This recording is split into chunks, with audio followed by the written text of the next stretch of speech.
Thanks, Lucy. Morning, KHAYA. Hello. KHAYA, I guess you're pretty new to Test cricket, but you've got a lot of first-class experience, which is why I think I can ask you this. There's been quite a lot said and written about the batting kind of weaknesses in the South African lineup. As someone who knows a bit about batting, sorry, what do you think it is that it's going to take for guys to bat more time? I mean, obviously the pitch at the Gabba was its own issue, but just in general, and to score some more runs. What do I think it's going to take for guys to score more runs? Look, I think from my side, it's just a matter of, we must just apply ourselves, get really focused, make sure that we're present at the crease all the time. Look, a lot of guys are new to Test cricket, so there's obviously new tricks. It's a different intensity. Guys are still trying to get used to that as well. And yeah, just really focus on the ball and have all your soul and might there, and give it your best shot. That's what I would give to guys. I mean, guys have got their own challenges, and they've got to find a way to work through it. Thanks for those. We'll go Johan, then Ongama. Morning, KHAYA. You yourself, you're under a bit of pressure. You're brand new in the Test squad, and you're under pressure, and they gave you a pitch like that. How was it? It's not fair to go out and go play and make a mark for a pitch like that. Yeah, no, I was saying to one of my teammates earlier in the week that the two games that I've got have finished in about 2 days. They've both been hectically very bowling friendly pitches, but I mean, you don't choose the conditions you get to play on as a player. That's the card we've been dealt with. I wouldn't obviously I'd love a flat track as a batsman, and the bowlers would hate it. I'm sure the more games and opportunities I get, I'll get onto better batting wickets. Thanks, Johan. Ongama, then Stu. How's it, KHAYA? Just interested to find out how you would describe the patch that you guys are in as a batting group for the last while. From your perspective, how would you describe it? The phase that you guys are in as a batting group. Okay, well, I mean, I'm relatively new to the squad. Played my first game in England, and now we're in Australia. I did think this year for all cricketers or anyone in the national Proteas team, it was going to be a tough year of international cricket. I mean, the first series was in New Zealand. It was New Zealand, then I think it was Bangladesh, then we went to England, and now we're in Australia. So you've got some tough competition, and it's a good test to see whether you can handle Test cricket as a player. And that's for everyone, whether it's a bowler or a batsman. I do think most of these, the pitches the guys have got on have been quite tough. I also do think, and as a batsman in England, it's tough. It was the first time for most guys going to England with the national team, so it's not going to be an easy task. And similarly, this side with the first pitch we've got. So I would just say it's a test for everyone, especially the batters, because the pitches haven't really been that friendly to them. Thanks, Ongama. Stu, then Telford. Thanks, Lucy. Hello, KHAYA.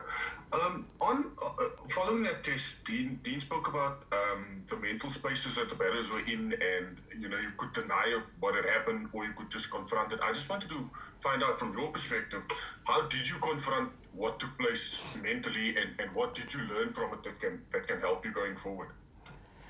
Yeah, look, the one thing I've learned in just being around the team and just the two experiences I've had in terms of playing is that Test cricket is played, in between the stumps. The guys are testing your technique. They're making you play with a straight blade, and it's been very tricky wickets. So for me, it was a matter of just make sure you defend your stumps, because that's where all the dismissals happen when there was just too much in the pitch for the bowlers to really bowl short. And if they did bowl short, I felt like they were wasting their time. But if they put the ball up to the bat and trying to hit your pad or trying to nick you off, then definitely there was a lot happening there. So it was a matter of just making sure that you really watch the ball closely, and any movement off the pitch, whether it's up or down or sideways, you ahead of it so that you can adjust accordingly. Because I felt in the first innings the ball that nipped back for me hit me quite quickly, and then second innings I just made sure that I watched the ball even closer and move a little bit quicker, just in case if it nips or bounces or stays low, so that I can try react, just stay ahead of the ball. Thanks, Stu. Telford? How's it going? The match you're going to in Melbourne, that pitch, the previous test there was over in 3 days. So are you a little concerned that maybe the same thing is going to happen again? Not so much. I'm talking about the conditions. Are you worried about the conditions going forward in this series?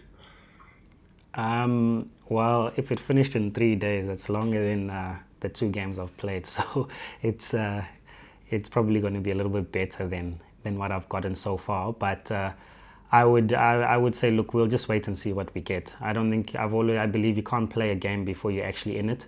Going forward and thinking what the pitch is going to be like, and is it going to be bad, is it going to be good, I don't think that's a good space for us as a team or batsmen to really think about that until you actually get there and see what it is. I don't necessarily think they will prepare a pitch like they did last time, because it's been deemed under the below average, that pitch that we just came off. So I'm sure there's going to be an effort to make it more fair in terms of bat and ball. Thanks. We'll go one again for Ngama, and then the next one is saved as iPhone, so I'm not too sure who that is. So if you could just indicate who you are under iPhone, and then Telford, you can also have another go as well. So Ngama. Thanks, Lucy. KHAYA, we had Dean talking about the pitch and how everyone needs to take into consideration the difficult batting conditions that you guys have been faced with. But I'm just interested in those conversations that Dean Elgar is having with you guys as a batting group. Does it stop there, or do you guys sort of try and also talk about how to sort of try and be successful in those conditions, because that's the conditions that you guys have been dealt with. And for you guys to win test matches, you have to try and score runs in those conditions. Do those conversations stop there, or do you guys try and find solutions to these difficult conditions you've been faced with? Yes, there's always communication and conversations about what we can do to be successful on a particular surface. That always happens. It's like standard. But if it's a tough wicket, it's a tough wicket. Both teams better on it, and if you scored a 30 or a 40 on that pitch, it was like gold. So yeah, to answer your question, those chats do happen. Thanks, Ngama. So I see iPhone is Mark Summers of Fox Sports, so we'll go Mark, then Telford. G'day, KHAYA. Yeah, thanks for taking this question. Just on the plans that you had against Australia, it looked like Kyle Rani, was able to, get away in the first innings, but in the second innings, it didn't look like there was a lot of planning going ahead to the likes of Stark and Boland and Cummins. Could you just give us a little bit of an idea on what you're going to work on next against the Aussies and that pace attack? Because obviously they're going to come harder again. They want to wrap up the series. What have you guys been working on to kind of negate that kind of speed of Cummins and Stark, and even Boland or Hazelwood if he comes in? Well, look, I don't think it's necessarily the speed that's an issue. I think they bowled very well. They were on the money, as much as maybe in the second innings they also realized that there was a lot happening closer to the stump, so they obviously got their areas a bit better than the first innings. I think for us it will definitely take us having stronger defenses, making sure that we keep those good balls out, because there's a lot of them floating around in Test cricket. I think that'll probably be the main thing. If they can't get you out, then you've got half a chance of scoring runs. Thanks. We're going to go Telford, then Neil. Yeah. Sorry. Thanks. KHAYA, I'm just interested to know, is your father a cricket person? And has he been in touch, or what kind of cricket chats might you have with him? I try not speak too much cricket with him. or my family, but I'll just let them know how I've done. I'd let them know how things are going. They'll just check up on me here and there. But yeah, he's a man of the law, and I'm a cricketer. It's two different things. Thanks, Telford. Neil? Hello, Kai. Spoke to Dean after the test, and I asked him whether he considered trying to throw a few counter punches in the second innings, given that wickets were falling every 28 balls. And he said that he did consider it at lunchtime at 3 for 2. There didn't seem to be much to lose, and he said he considered it, but he preferred to see guys grit it out. How would you have felt if he'd said, not throw caution to the wind, obviously, but play a few more shots, just try and get some runs on the board because there's going to be a ball with your name on it? Was that even possible in those conditions? Yeah, I think you could have done that, but even if you do, throw caution to the wind, or you counter punch, you could do it and you could nick the ball, or you could do it and it nips back and it bowls you. It was just one of those. Not many batsmen succeeded on the pitch. So I think Travis Head batted very well. He threw a few punches. Calvert did in the first innings as well.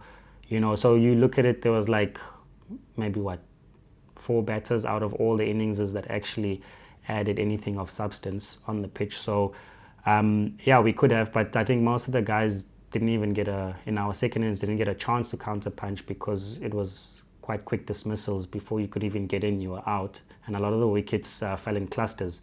So as a batter, to even get in was tough. But once you were in, you could try and bat on it, and you could form some sort of a partnership with your partner. Thanks, Neil. We are going to start taking the last rounds here. So we're going to go Johan and Firdaus, as well as Mark then. What is the feeling in a camp about the classification by the match referee, only 1 demerit point? Sorry, please repeat that. What is the feeling in the camp about the Gabba pitch only getting 1 demerit point and the classification of under average? Yeah, no, I haven't asked the guys how they feel about it, to be honest. So yeah, that's how I could answer your question.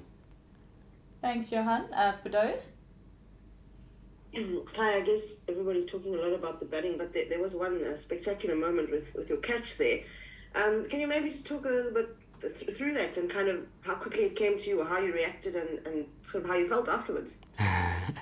Well, yeah, no, I remember just before we went onto field, I was doing some training at short leg with our coach, Malibongwe, and funny enough, well, first ball, I saw the way his bat went up, and it almost gave me an indication that the ball is going to probably come into my direction, and it did.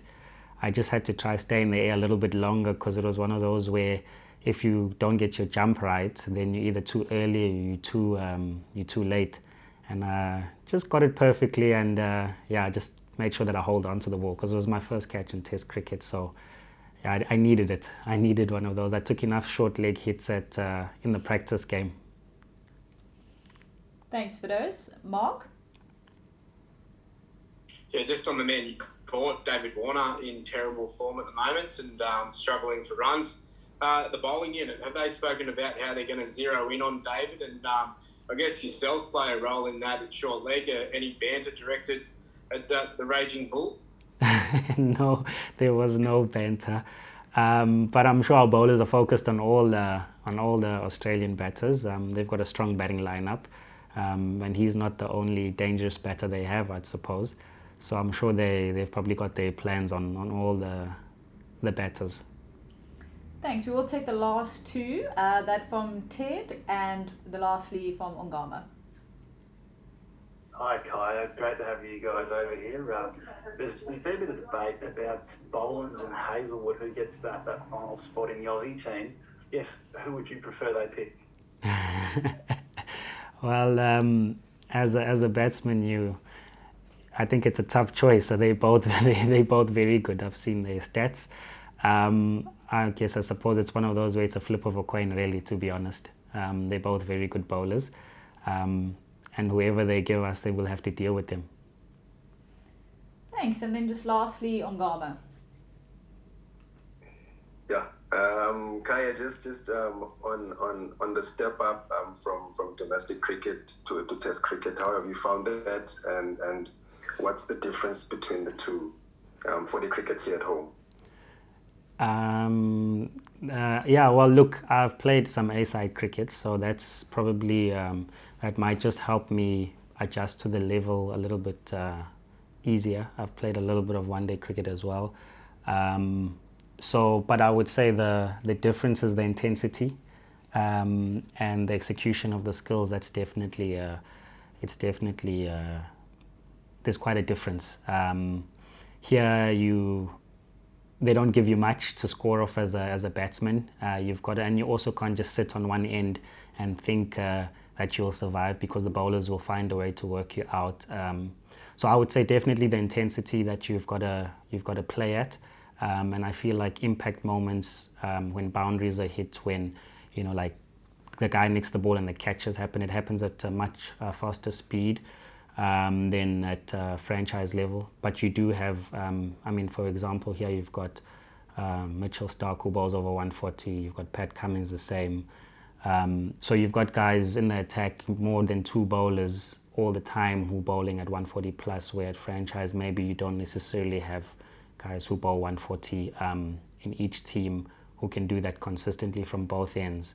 So, and then, when the paces are gone, then you've got Nathan Lyon, world-class off-spinner as well. So it's just, the guys are ruthless in terms of how they execute their skills, and their basics are sharp. So that's the one thing that I've really learned. And the lines in which you've got to play in as a batter are also, you've got to really defend your stumps and watch for your off stump as well.